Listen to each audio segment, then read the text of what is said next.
बिस्मिल्लाहिर्रहमानिर्रहीम। अस्सलामुअलैकुम फ्रेंड्स, आज के दुबई के ताज़ा तरीन गोल्ड रेट्स के साथ मैं आपकी खिदमत में हाजिर हूँ। इंटरनेशनल मार्केट में गोल्ड की कीमत में $22 फी औंस की कमी हुई है। इससे अब इंटरनेशनल मार्केट $2622 फी औंस पर पहुंच गई है। दुबई और यूएई में भी गोल्ड की कीमत में नुमाया कमी देखने में आई है। दोस्तों, मैं यहाँ पर आपको बताता चलूँ कि दुबई और यूएई में गोल्ड परचेस करने पर 5% वैट पे करना पड़ता है और ये जो मैं रेट आपको बताने लगा हूँ इनमें वैट शामिल है। VAT is included in these rates. आज दुबई में फी औंस सोने की कीमत है 10,103.90 दिरहम फी किलोग्राम, यानी 1 kg सोने की कीमत है 3,24,884 दिरहम।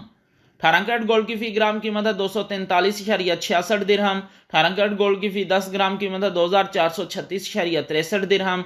18 कैरेट गोल्ड की फी तोला कीमत है 2,842.8 दिरहम। 21 कैरेट गोल्ड की फी ग्राम कीमत है 282.65 दिरहम। 21 कैरेट गोल्ड की फी 10 ग्राम कीमत है 2,826.49 दिरहम। 21 कैरेट गोल्ड की फी तोला कीमत है 3,296.81 दिरहम।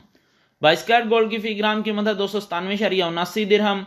22 कैरेट गोल्ड की फी 10 ग्राम कीमत है 2,977.88 दिरहम। 22 कैरेट गोल्ड की फी तोला कीमत है 3,473.40 दिरहम। 24 कैरेट गोल्ड की फी ग्राम कीमत है 324.88 दिरहम। 24 कैरेट गोल्ड की फी 10 ग्राम कीमत है 3,248.84 दिरहम। 24 कैरेट गोल्ड की फी तोला कीमत है 3,789.44 दिरहम। 3,789.44 दिरहम 24 कैरेट गोल्ड की फी तोला कीमत है आज दुबई और यूएई में, इंक्लूडिंग 5% वैट। मिलते हैं इंशाल्लाह अगली वीडियो में। टिल देन अल्लाह हाफिज।